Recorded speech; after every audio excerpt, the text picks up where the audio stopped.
सबसे सुंदर महल में स्थान प्रदान किया है। विनोद जी,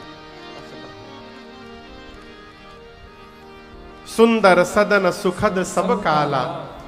दोपहर में भोजन करके राम जी, लक्ष्मण जी और गुरुदेव श्री विश्वामित्र जी तीनों लोग विश्राम करते हैं और यहीं पर कल की कथा हम और आप विश्राम किए थे। बाबूजी, गोस्वामी जी कहते हैं जैसे 3 बजा शाम का, राम लक्ष्मण जी उठकर बैठे हैं। बैठे प्रभु भ्राता सहित, दिवस रहा भरी जाम। एक याम यानी दिन का बचा था, 3 से 6 का समय। 3 बजे राम लक्ष्मण जी उठकर बैठे और विश्वामित्र जी सत्संग प्रारंभ कर दिए। लेकिन हम आपको बतावें, लक्ष्मण भैया का मन सत्संग में नहीं लग रहा है। कहाँ लग रहा है?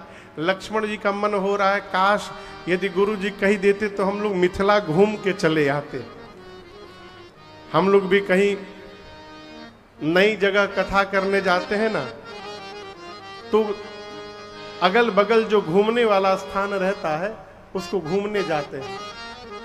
अब हरवा तो दिनवा भर घूमा थे, खूब घूमते हैं, दर्शन करते हैं, कथा के, ठाकुर जी के कथा के भरोसे घूम रहे हैं, पहुंच जाते हैं तो दर्शन करते हैं बाबूजी। लक्ष्मण जी के मन में है काश यदि गुरुदेव कह देते तो हम मिथिला घूम के चले आते। अब कहें कैसे? सौरव बाबू कह सकते हैं क्या महाराज कथा बीच में रोक दीजिए, हम थोड़ा घूम के चले आए, कहेंगे? लक्ष्मण जी कैसे कहेंगे? मन की बात को मन में दबा गए और लक्ष्मण जी भैया की बात को राम जी समझ गए। राम जी ने कहा गुरुदेव, भाई साहब नगर घूमना चाहते हैं, अकेले भेजने लायक तो नहीं है, यदि आप आज्ञा देंगे तो मैं लेकर के जाऊंगा। और नगर दिखाई तुरंत ले आओ। राम जी बोले मैं लेकर के जाऊंगा, नगर दिखाऊंगा, दिखा करके तुरंत लेके चलाऊंगा। विश्वामित्र जी समझ गए ये दोनों भाई नगर देखना नहीं चाहते हैं, फिर नगर वासियों को अपने रूप का दर्शन कराना चाहते हैं, इसलिए मिथिला जाने की अनुमति मांग रहे हैं। अब हम आपसे कहें कि चलिए हम आपको चिरकुंडा, निरसा, मैथन घुमा रहे हैं, हम कहाँ घुमाएंगे? रास्ते नहीं मालूम हमको। हम तो एक रास्ता देखें, यहां से रोड पर निकलिए, बाएं मुड़ जाइए और एक चिन्हा बना के हम रखे हैं, वहां पुल के बाएं से जाकर के नीचे से घूमिए, वही निवास है, वहीं रुक जाते हैं, फिर सवेरे निकलते हैं, दोपहर अगले दिन चले आते हैं। इसके अलावा कोई रास्ता नहीं मालूम हमको। अब हम आपको कहें कि चलिए हम आपको चिरकुंडा घुमा रहे हैं, कहाँ घुमाएंगे? हेरा जाएंगे। तो राम जी स्वयं पहली बार जब मिथिला में आए हैं तो मिथिला क्या घुमाएंगे? गुरुदेव समझ गए, गुरुदेव ने अनुमति दी। श्री राम लक्ष्मण जी प्रणाम करके चले मिथिला भ्रमण करने के लिए। शाम को बच्चे घूम रहे, घर के बाहर खेल रहे थे गलियों में, सड़कों पर, और बच्चों ने जैसे राम लक्ष्मण जी को देखा जाकर अपने अपने घर में माता पिता से कहा क्या? इज देखा नगारा भूप सुत आए,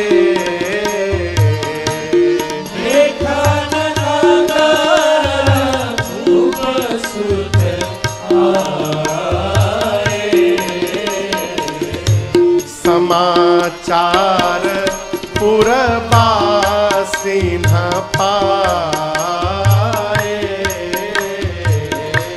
समाचार पुरबासी न पाए। धाए धाम काम सब त्यागे,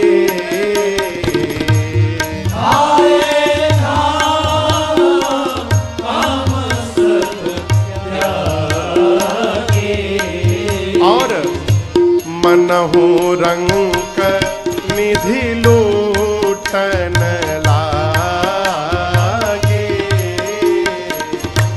मनहु रंक निधि लूटन लागे। मनहु रंक निधि लूटन लागे। जैसे मिथिला वासियों को ये सूचना प्राप्त हुई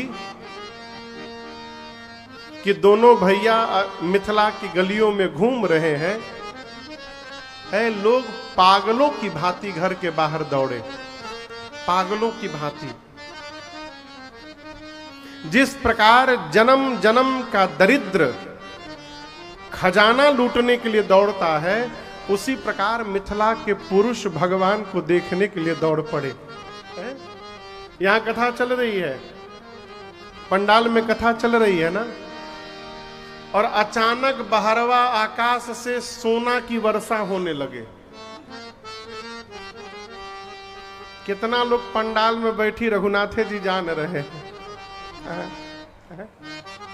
बाबू जी कल्पना करिए, पंडाल के बाहर सोने की वर्षा होने लगे, एक दो लोग तो यहीं में से भाग जाइए।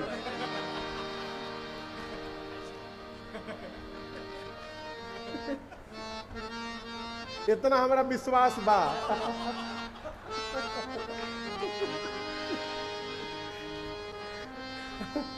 व्यवहारिक बात पर आइए, यदि बाहर सोने की वर्षा होने लगे तो कितने लोग यहां बैठेंगे राम जी जाने।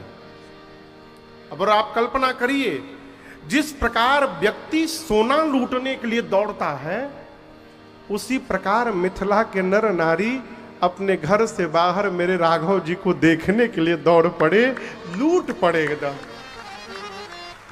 मनहु रंक निधि लूटन लागी। जैसे जन्म जन्म का दरिद्र खजाना लूटने के लिए दौड़े, वैसे मिथिला के लोग मेरे राघव जी को देखने के लिए दौड़े। और हम आपसे कहें, आंखों के लिए असली खजाना भगवान का रूप है। मंदिर में जाइए ना, तो एक जगह कोने में खड़े होकर के खूब निहारिए। आगे जाने के लिए धक्का धुक्की मत करिए। कई लोग सोचते हैं कि धक्का लगा के अगवा पहुंच जाएंगे तो भगवान ज्यादा प्रसन्न हो जाएंगे। बिल्कुल नहीं। यदि वास्तव में आप चाहते हैं कि भगवान का दर्शन मिले ठीक से, तो मंदिर में एकदम पीछे फांका में खाली जगह खड़े हो जाइए। ऐसे जगह जहां से ठाकुर जी दिखाई देते रहे, और चुपचाप खड़े होकर भगवान को निहारते रहिए। आंखों के लिए भगवान का रूप धन है, खजाना है। मिथिला के पुरुष घर के बाहर दौड़े राम जी को देखने के लिए। माताएं सखियां छत पर जाकर और झरोखों पर खड़ी होकर भगवान को निहारने लगी। निरखा ही राम रूप अनुरागी। आपस में सखियां बात करती हैं। इतना सुंदर तो हम आज तक चेहरा देखे ही नहीं कहीं। कितने सुंदर हैं ये, किसके जैसे लग रहे हैं पता है? आप लोगों को पता है राम जी किसके जैसे लग रहे हैं? एक सखी बोली, हमको तो लग रहा है कि मानो ब्रह्मा जी आ गए हैं। दूसर की सखी बोली, चुप रहो, ब्रह्मा जी के 4 मुख हैं। इनके कितने मुख हैं? बोलिए। इनके 1 मुख है, ब्रह्मा जी के 4। ब्रह्मा जी कैसे हो गए ऐसे? ब्रह्मा जी कैंसिल। दूसर की बोली फिर विष्णु भगवान, बोली विष्णु जी भी कैंसिल। उनके 4 हाथ हैं, इनके पास तो 2 ही हाथ दिखाई दे रहा है। विष्णु जी भी इतने सुंदर नहीं है। एक सखी बोली कि फिर शंकर भगवान कैसे रहेंगे? बाकी सभी सखियां मिलकर बोली, और केहू ना मिलल है शंकर भगवान। विकराल रूप बनाकर रहते हैं, विकट वेश मुख पंच पुरारी। अरे ये तो इतने सुंदर है, इनके एक एक अंग पर यदि करोड़ों करोड़ों कामदेव को न्यौछावर कर दिया जाए तो भी कम पड़ेगा जितनी इनकी सुंदरता है। इनके बराबर धरती पर कोई नहीं है। बाबूजी उस छत पर जहां सखियां खड़ी हैं, वहां मेरी सीता मैया की 8 सखियां खड़ी हैं। कितनी? 8 सखी। और ध्यान से सुनते जाइए। सबसे पहली सखी ने कहा, मैं एक बात बोलूं, संसार में ऐसा कौन होगा जो इनके रूप को देख करके इन पर पागल न हो जाए। ऐसा कोई नहीं होगा जो इस रूप पर मोहित न हो जाए। ये मेरा अपना भाव है। दूसर की सखी बोली, अपना भाव अपने पास रखो। I have full information about him. पूरा पता लगा के बैठी हूं इनके बारे में। क्या पता लगाई हो? दूसर की देखिए, माताओं का आईटी विभाग बहुत मजबूत होता है। हम जहां पर रुके हैं यहां से लगभग 5-6 किलोमीटर दूर है बस। यदि एक गाड़ी में 2 अनजान माताओं को बिठा करके यहां से मेरे निवास तक खाली भेज दीजिए आप, इसी 5 किलोमीटर में पूरी सूचना आदान प्रदान हो जाएगी। घर में कितने बच्चे हैं, कितने बहू है, कौन देर से जगती है, कौन पहले जगती है, कौन झगड़ा करती है, कौन क्या करती है, सब आदान प्रदान।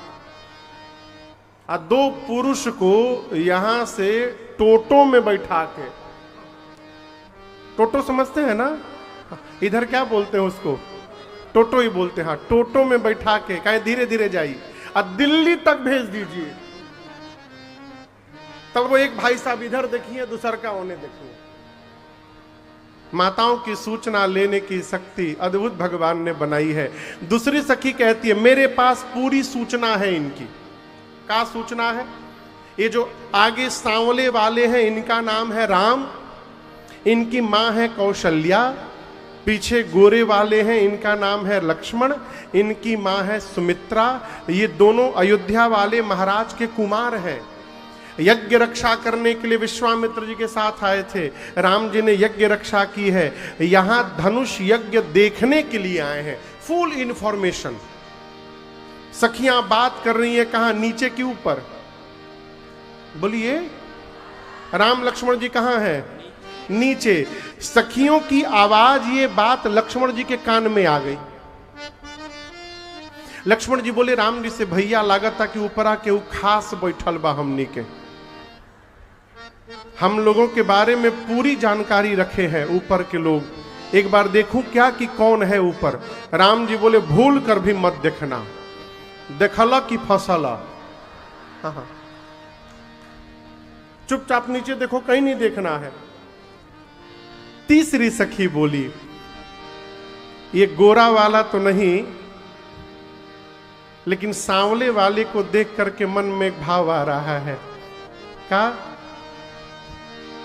अरे देखे में तनीक लागे, नीक बुझाता,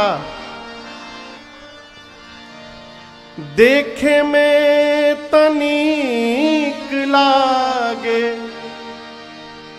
ई गोरा का बदनवा, लेकिन लुभाला काहे रे, हई संवर कूपे मनवा, लुभाला काहे रे, हई संवर कूपे मनवा। तीसरी सखी बोली, इस सांवले वाले को देखने के बाद मन में भाव आ रहा है कि हमारी सीता जी के लिए सबसे उचित दूल्हा यही होंगे। यदि महाराज जनक इनको पहचान जाएंगे तो मेरा मन कहता है कि अपना प्रण छोड़ देंगे और बरबस सीता जी से विवाह करा देंगे। चौथी सखी बोली, चुप रहो, महाराज जनक इनको जान गए हैं, पहचान गए हैं, लेकिन उसके बाद भी जनक जी ने अपने प्रण का त्याग अब तक नहीं किया है। पांचवी सखी बोली, मैं एक बात बोलूं, जहां तक मुझे पता है ब्रह्मा जी सबको उचित फल देते हैं, और यदि ये बात सत्य है तो मैं कहती हूं ये सांवला ही सीता का पति बनेगा, इसमें कोई संशय लेकिन किंतु परंतु नहीं है। जैसे पांचवी सखी ने ये बात कही, छठवीं सखी नाचने लगी। सखियां पूछी, तुम क्यों नाच रही हो? बोली, मैं सोच रही हूं यदि राम जी का सीता जी से विवाह हो गया, उसके बाद ये जब जब सीता जी की विदाई कराने मिथिला आएंगे, हम लोगों को तब तब इनका दर्शन प्राप्त होता रहेगा, जीवन पर्यंत आनंद की वर्षा होगी। कितनी सखियां हो गई? 6। कितनी बची हैं? 2। अब देखिए, हर घर में बाबूजी, हर घर में 1-2 निगेटिव आदमी रहते हैं। हर समिति में 1-2 निगेटिव आदमी रहते हैं। हर जगह आप ढूंढिएगा तो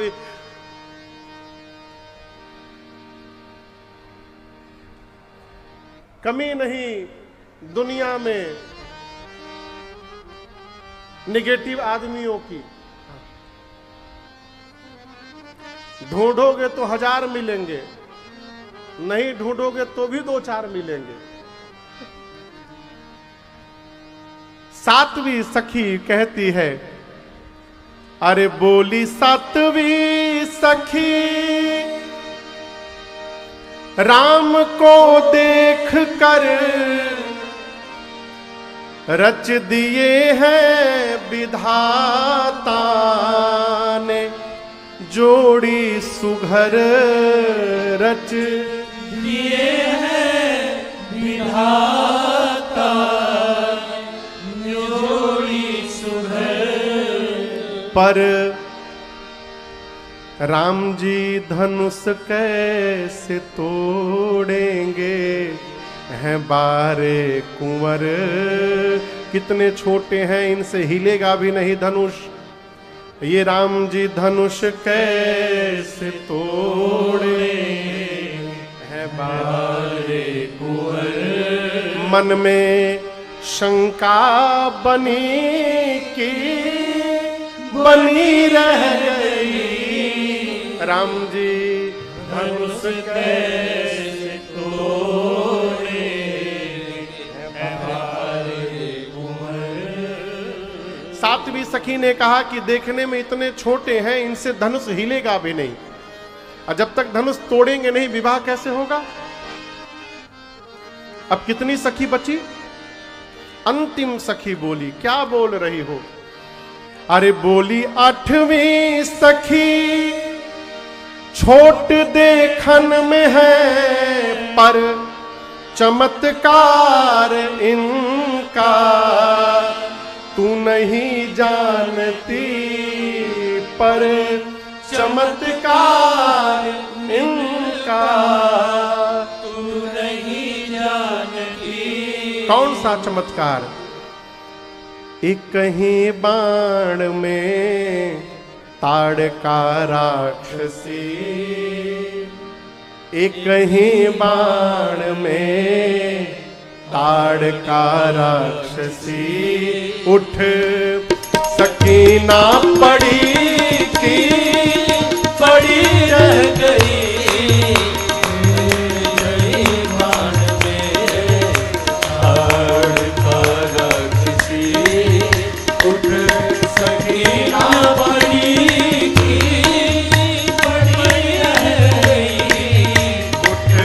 सकीना पड़ी रह गई, उठ सकीना पड़ी रह गई।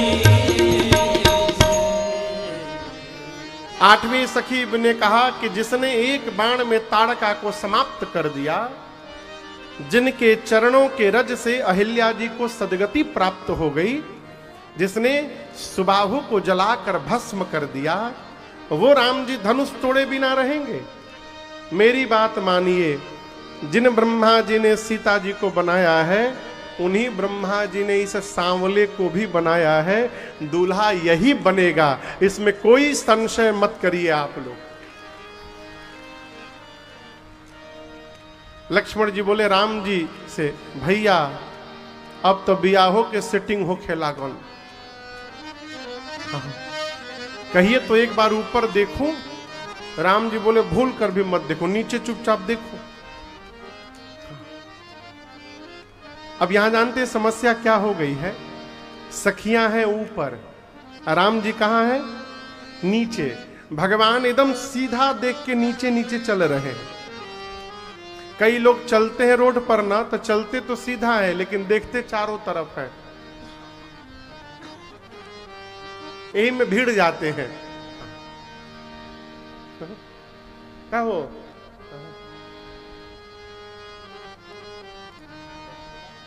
सखियों को भगवान का मुख दिखाई नहीं पड़ रहा है। राम जी नीचे देख के चल रहे हैं, सखियां ऊपर से प्रार्थना करती हैं। ये रचना मेरे पूज्यपाद गुरुदेव भगवान की रचना है। हाँ। सखियां कहती हैं, तनी समझते हैं, तनी, तनी मने थोड़ा थोड़ा सा। सखियां कहती हैं ऊपर से, तनी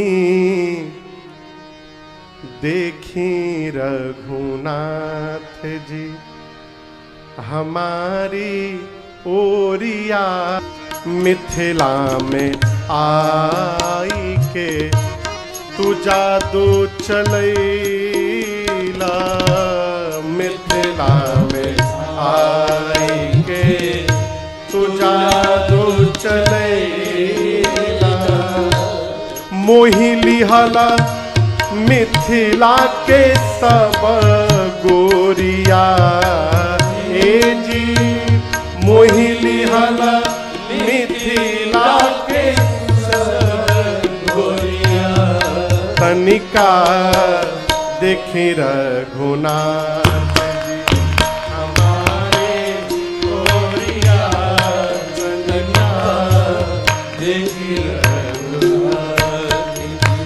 एक सखी बोली कि राम जी आपने पूरे मिथिला की नारियों को मोहित कर लिया। एक सखी बोली तुम नारियों तक फंसी हो, इन्होंने जनक जी को भी नहीं छोड़ा है। जनक जी को कैसे फंसा लिए? सखियां कहती हैं, नयन चलाई के मधुर मुस्काई के, नयन चलाई के। देखिए, एक बार देख लीजिए, भगवान नहीं देखे। एक सखी बोली कि यदि पूरा चेहरा ऊपर उठाने में कष्ट हो रहा है आपको, तो एक काम करिए, राम जी कनखी से देख लीजिए। कनखी समझ रहे हैं आप लोग? का हाँ, आँखिया के कोना से। सखी कह रही है यदि पूरा मुंह उठाने में दिक्कत हो रहा है तो कनखियों से देख लीजिएगा ना, तो संतोष हो जाएगा।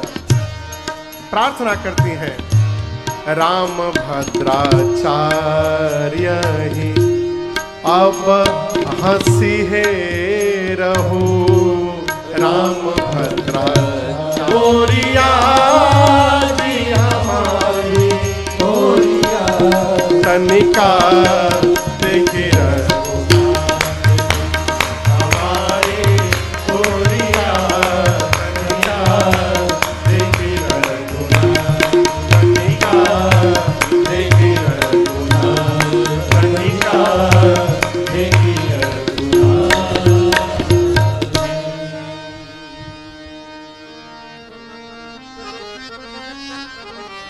भगवान उसी को देखते हैं माए बाप जो चाहता है कि भगवान उनको देखे।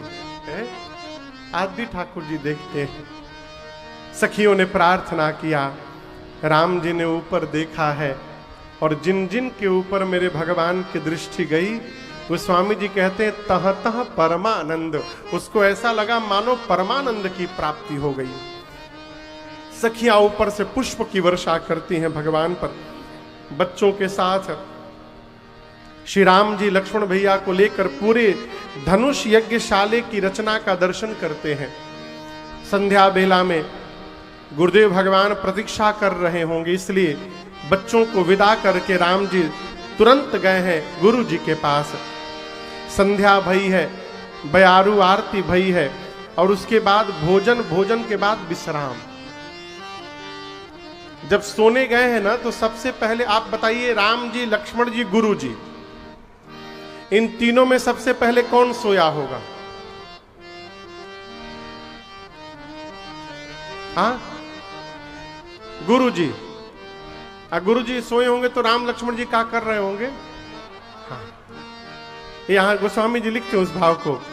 आप चाहिए चौपाई गाते हैं, उसके बाद आगे प्रवेश करेंगे। बाबा कहते हैं मुनिवर शयना किए तब जाई, मुनिवर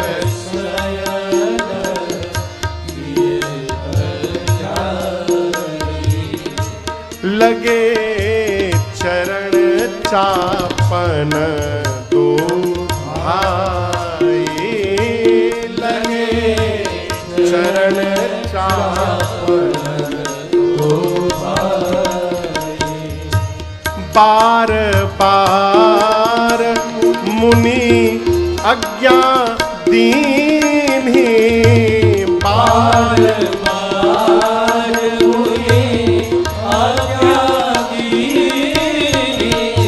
रघुबर जाए शयन तब कीनी, रघुबर जाए शयन तब कीनी, रघुबर जाए शयन तब कीनी।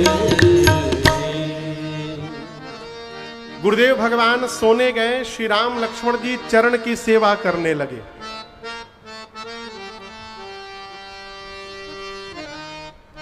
गुरु जी बार बार राम जी से कहते हैं राम जी जाकर सो जाइए। कितनी बार कहते हैं? बार बार क्यों कहना पड़ा? सोचने का विषय है। एक बार गुरु जी कहे राम जी जाकर सो जाइए, राम जी बोले जी गुरु जी जाता हूं, राम जी दबाते रहे। फिर 5 मिनट बाद गुरु जी ने कहा राम जी सो जाइए, जी गुरु जी जा रहा हूं, कोई बात नहीं और दबाने दीजिए। राम जी जा चले जाइए, ठीक गुरु जी जा रहा हूं। कई बार गुरु जी ने कहा। आज का चेला एक बार गुरु जी बोले वाह बेटा बहुत सुंदर दबाए, जी गुरु जी प्रणाम, बिना बोले चला जाएगा। है? जीवन में सेवा करने का अवसर मिले, इसे अपना सौभाग्य मानिए। देखिए एक एक शब्द है शीलता। कौन कौन सुना है इस शब्द को? शीलता सुने हैं? हाँ। जीवन में शीलता होनी चाहिए, मनुष्य को शील संपन्न होना चाहिए। और एक बात बताऊं, शीलता आंखों से पता चलता है, आंखों में दिखाई पड़ती है शीलता। ये शीलता मिलेगी कैसे? गोस्वामी जी उत्तरकांड में कहते हैं शील के मिल बिनु बुध सेवक आई। घर में जब तक अपने हाथ से अपने बड़ों की सेवा नहीं होगी तब तक जीवन में शीलता आने वाली नहीं है। श्रेष्ठ की सेवा बने। और एक बात ललन बाबू, ये तो हुआ कि अपनी ओर से सेवा करनी चाहिए। अब दूसरी बात, यदि कोई सेवा कर रहा है तो उससे उतनी ही सेवा लेनी चाहिए कि उसका बार बार सेवा करने का मन करे। आप समझ रहे हैं मेरी बात? ना तो पहले ही दिन इतना सेवा मत ले लीजिए कि वो दक्षिण दिशा की ओर मुंह करके क्रिया खाए कान पकड़ के कि आज के बाद हम फिर भेटाएं ना रहुआ के। एक गुरु जी के पास एक चेला था। स्वामी जी सुनाते थे इस कथा को। बाबूजी, तो गुरु जी जब सोने गए तो चेला पांव दबाने लगा। तो गुरु जी का क्या था कि झटके में सो जाते थे, झटके में, हाँ, झटके में सो जाते थे और जैसे कोई हाथ हटावे फिर जग जाते थे।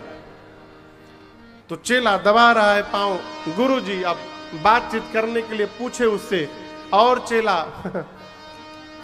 घर में कौन कौन है? बोला गुरुजी बाबूजी हैं, माई हैं, हम भाई लोग हैं। कितने भाई हो? अब गुरुजी पूछे कितने भाई हो? चेला बतावे कि हम 4 भाई हैं। तब तक गुरुजी सो गए। अब चेला बताया गुरुजी 4 भाई हैं, गुरुजी तब तक सो गए। नाक बजने लगा, वो 5 मिनट दबाया, और सोचा अब गुरु जी सो गए, अब उठा जाए। जैसे हाथ बंद किया तब तो गुरु जी सो जग गए। हाँ बाबू, तो क्या बात हो रही थी? हाँ हाँ, ये बताओ। अब फिर दबाने लगा, घर में कितने भाई हैं? अब वो बतावे 4 भाई हैं, तब सो जाए। फिर वो बेचारा 10 मिनट दबावे, लेकिन जैसे छोड़े तब तक फिर जग जाए गुरु जी। जब 6-7 बार ऐसे हुआ, 1.5-2 घंटा बीत गया, गुरु जी फिर जगे। बोले कितने भाई हैं? बोला 3 भाई हैं। बोला कहाँ हैं? बोले गुरु जी अभी तक तो 4 हैं, लेकिन जैसे चल रहा है सवेरे ले 3 ही बचेंगे। हम गोड़ दबाते दबाते मर जाएंगे आपके।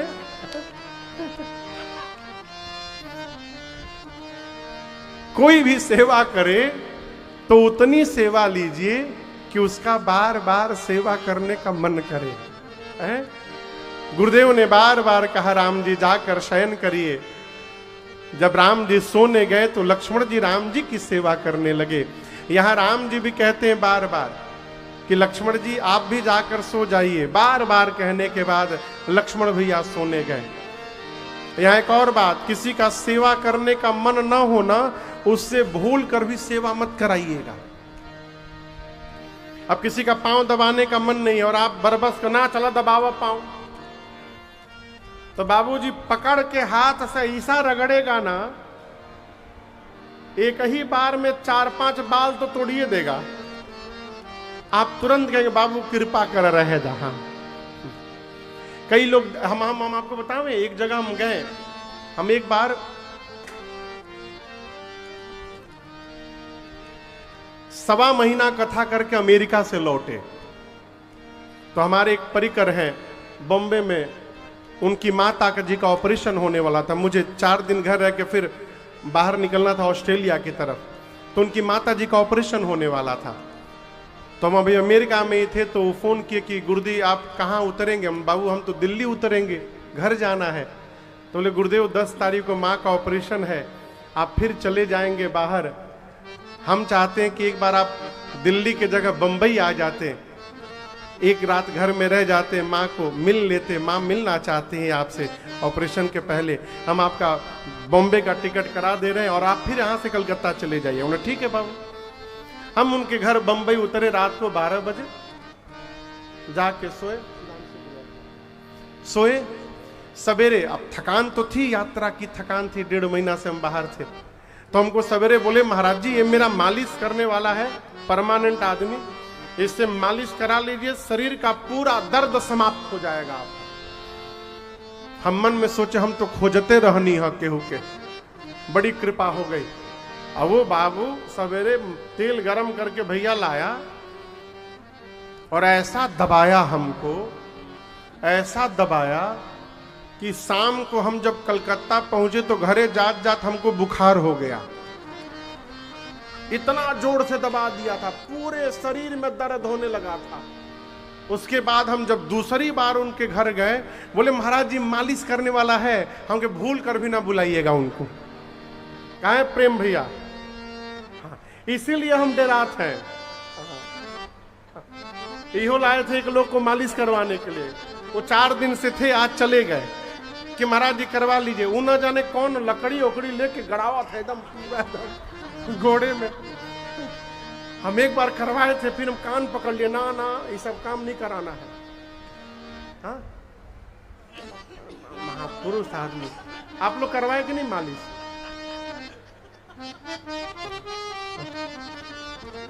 फ्री में तेल मिले ना तो खूब छापे के चाहिए। हाँ, ये सब सीखिए आप लोग।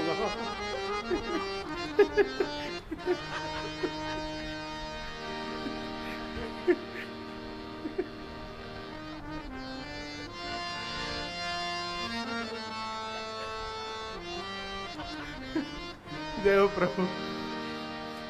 लक्ष्मण जी सोने गए, सवेरा हुआ। गोस्वामी जी कहते हैं उठे लखन निश विगत सुनी, अरुण शिखा धुनी, गुरु ते पहले जगतपति, जागे राम सुजान। अब यहां दर्शन करिए, सबसे पहले कौन सोया? जोर से बोलिए और जोर से बोलिए। गुरु जी के बाद कौन सोया? राम जी के बाद कौन सोया? लक्ष्मण जी। अब फिर से बोलिए, रात में सबसे पहले कौन सोया? सबसे बाद में कौन सोया? लक्ष्मण जी। सवेरे सबसे पहले किसको जगना चाहिए?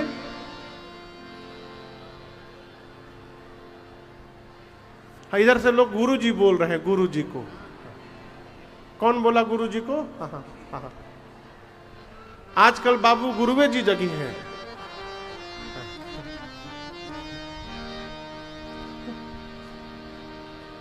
गुरु जी को जगना चाहिए, उसके बाद चाय कॉफी बना के चेला के पास ले जाना चाहिए, कहना चाहिए बाबू उठो तू पी लो। यहां दर्शन करिए, लक्ष्मण भैया सोए हैं सबसे बाद में, लेकिन सवेरे सबसे पहले लक्ष्मण भैया उठे हैं। जानते हैं क्यों उठे हैं? जिस व्यक्ति को अपने जीवन में अपने कर्तव्य का बोध रहता है, उस व्यक्ति को जगाना नहीं पड़ता है, वो अपने आप जगता है, वो स्वयं जगता है। जिस बच्चे को अपने लक्ष्य को प्राप्त करना है, वो अपने आप जग के पढ़ता है सवेरे। और जिसको जगाना पड़ता है, बाबू उठा पढ़ भाई, वो तो रामे जी जान रहे कितना पढ़िए। पढ़ने वाले बच्चे को जगाना नहीं पड़ता है, वो स्वयं जगता है। लक्ष्मण जी स्वयं उठे। रात्रि बीतने के बाद मुर्गे ने बाग लगाई,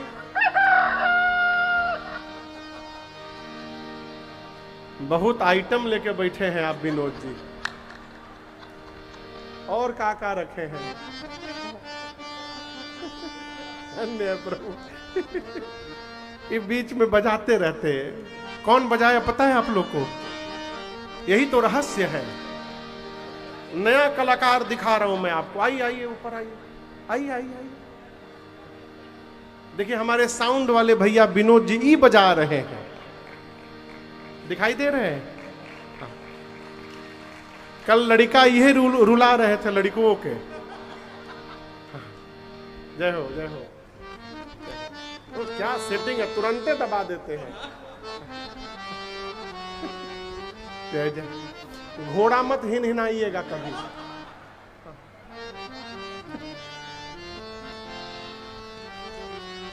मुर्गे ने जब बाग लगाई, लक्ष्मण भैया उठे हैं और राम जी की सेवा किए तो राम जी उठे, और दोनों भैया जाकर गुरु जी की सेवा किए तो अंत में गुरुदेव भगवान जगे। राम जी सोचे मन में कि गुरुदेव भगवान पूजन करेंगे तो पूजन में पुष्प दल लगेगा, इसलिए स्वयं गुरु जी से अनुमति मांगकर पुष्प दल लेने के लिए राम जी गए।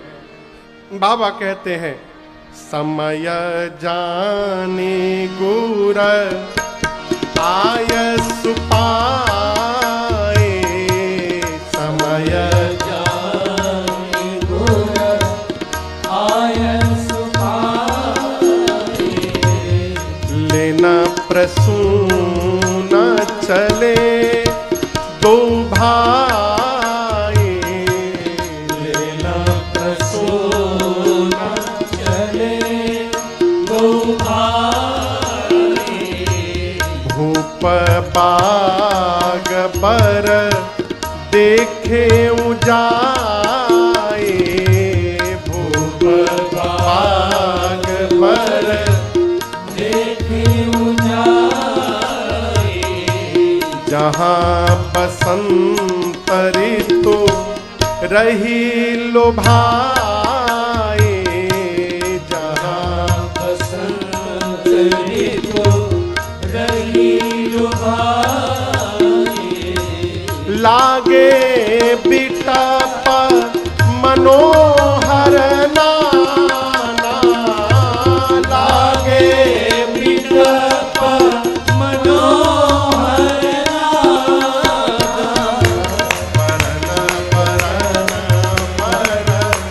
देवी पिता, भरत भरत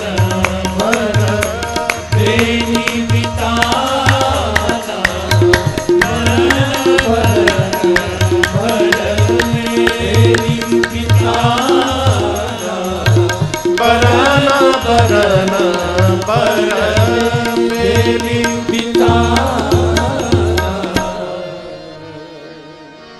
गोस्वामी तुलसीदास जी कहते हैं, राम जी लक्ष्मण जी श्री विश्वामित्र जी से अनुमति मांग करके और जनक जी महाराज के मिथिला के पुष्प वाटिका में गए। यहां 4-5 चौपाइयों में गोस्वामी जी ने इस बगीचे का वर्णन किया है। कितना अद्भुत ये बाग है, आपको सुनकर आश्चर्य लगेगा। राम जी जिस समय पुष्प दल लेने के लिए गए हैं, उस समय जो ऋतु थी, उस ऋतु का नाम था शरद ऋतु। कौन सी ऋतु थी? शरद ऋतु, ठंड का समय था। लेकिन बाग के भीतर कौन सी ऋतु है?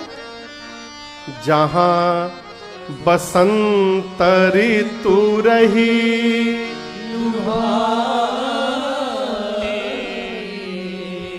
बाग के भीतर बसंत ऋतु का आगमन हुआ है। किसका आगमन हुआ है? राग बसंत, बसंत ऋतु। आपको बताऊं क्यों? सभी ऋतुओं के राजा का नाम है बसंत। ऋतुओं का राजा कौन है? बसंत। आज इस बाग में पहली बार प्रभु और मां जानकी का आमना सामना होने वाला है। जहां पर भगवान और भगवान की भक्ति मिल जाए, वहां पर सदैव बसंत ही बसंत बना रहता है। वहां और कोई ऋतु आने वाली नहीं है। गोस्वामी जी कहते हैं, जितने पौधे लगे हैं, जितने वृक्ष लगे हैं, सब मनोहर हैं। लागे बिटप मनोहर नाना, बरन बरन बर। एक से एक श्रेष्ठ पौधे लगे हैं। एक भी पौधे पर, पेड़ पर न पुराना पत्ता है, न पुराना फल है, न पुराना पुष्प है। क्या है? नव पल्लव फल सुमन सुहाए, निज संपत्ति सुररूख लजाए। देवता,